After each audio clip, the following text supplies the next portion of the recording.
एक दिन मौसा जी मुझसे बोले, शिवानी, तुम्हारा फिगर बिल्कुल तुम्हारी मौसी की तरह है। मुझे तुम बहुत अच्छी लगती हो। मैंने उनकी बात पर ज्यादा ध्यान नहीं दिया और मैं हंसने लगी। पर अब मौसा जी की अजीब हरकतें बढ़ती ही जा रही थीं। एक रात जब घर पर कोई नहीं था तो मैं और मौसा जी अकेले बैठकर टीवी देख रहे थे। तभी मौसी जी बोले, शिवानी, जब से मैं इस घर में आया हूं, मैं तब से तुम्हें बहुत पसंद करता हूं। मैं तुमसे शादी करना चाहता हूं और पूरी रात तुम्हारे साथ क्रिकेट खेलना चाहता हूं। और इतना कहकर उन्होंने अपना बैट। हेलो दोस्तों, आज की इस रोमांचक कहानी में आप सभी का स्वागत है। मेरा नाम शिवानी है और मेरी उम्र अभी 21 साल है। मेरी हाइट 6 फीट है और मैं दिखने में भी बहुत सुंदर हूँ। मैं अपने माता पिता की इकलौती बेटी हूँ। हमारे घर में केवल हम 3 लोग ही रहते थे, पर कुछ दिनों पहले हमारे मौसा मौसी भी हमारे ही घर में शिफ्ट हो गए थे।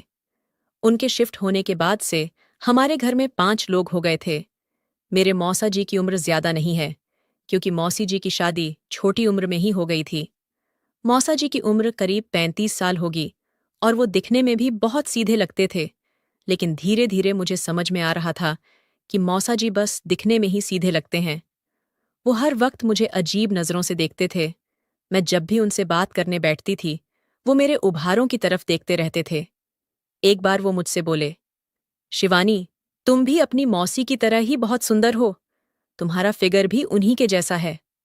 मौसा जी के मुंह से यह सब बातें सुनकर मुझे बहुत ही अजीब लगता था। कभी कभी मुझे लगता था कि ये सारी बातें मैं अपनी माँ को बता दूं। फिर मुझे ये भी पता था कि वो मुझ पर भरोसा नहीं करेंगी। पर धीरे धीरे मौसा जी की हरकतें बढ़ती ही जा रही थीं। एक दिन मैं कॉलेज से आने के बाद अपने कपड़े चेंज कर रही थी। तभी अचानक से मौसा जी मेरे कमरे में आ गए। मैं उन्हें देखकर चौंक गई और बोली, मौसा जी, आप यहाँ क्या कर रहे हो? वो बोले, मैं तो बस अपना मोबाइल फोन लेने आया था, जो मैंने रिकॉर्डिंग ऑन करके तुम्हारे कमरे में ही रख दिया था।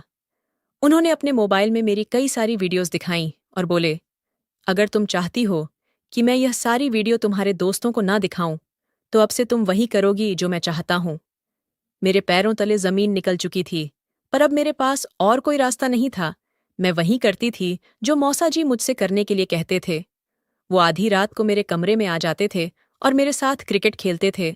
मुझे उनके साथ क्रिकेट खेलने बिल्कुल अच्छा नहीं लगता था, पर मैं और कर भी क्या सकती थी। मैं दिन भर कॉलेज से थकी हारी घर आती थी और पूरी रात उनके साथ क्रिकेट खेलती थी।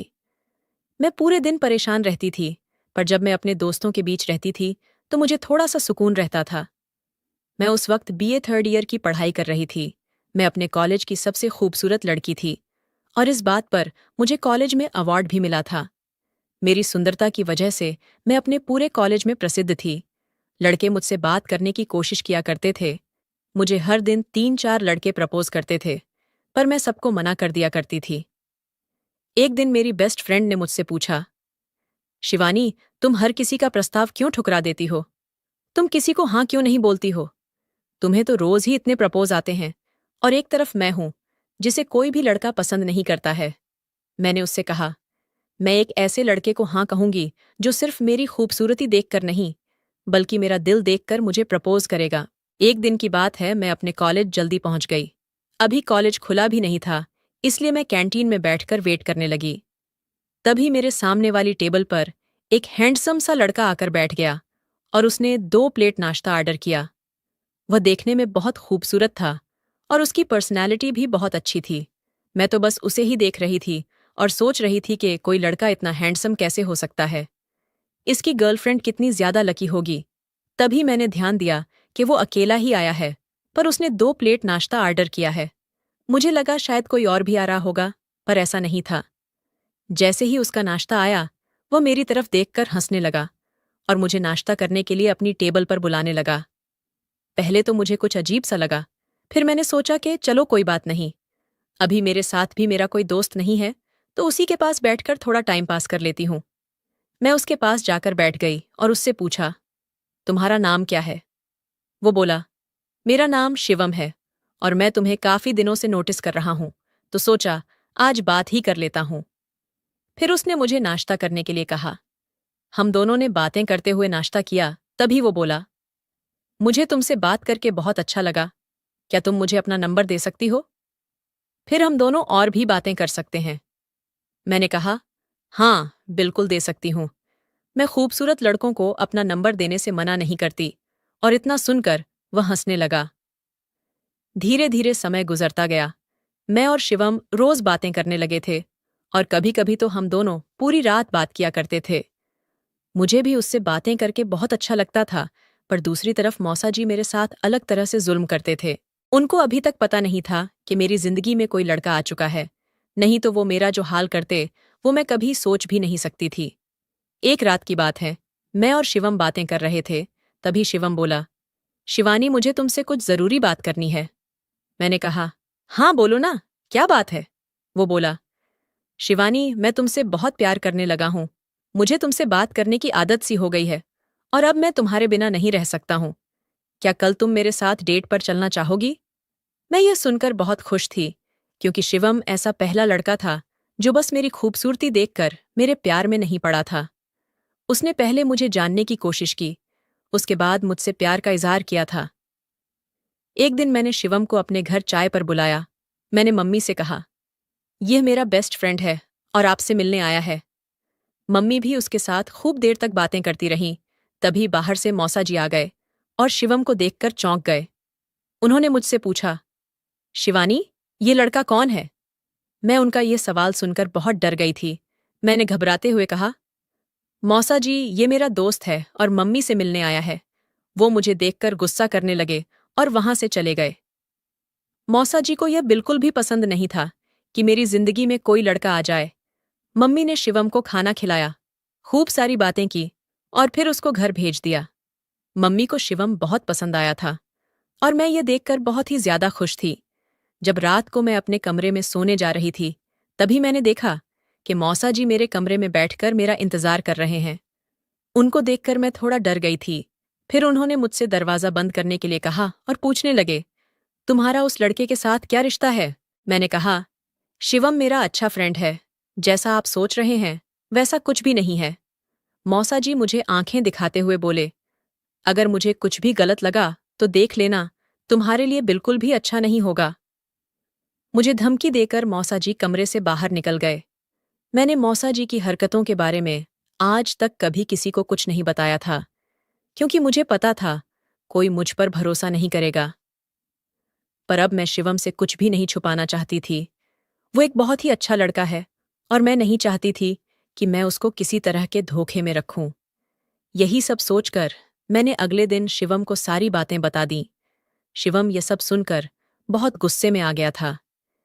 इन सब के बाद मौसा जी भी मुझ पर बहुत ध्यान देने लगे थे।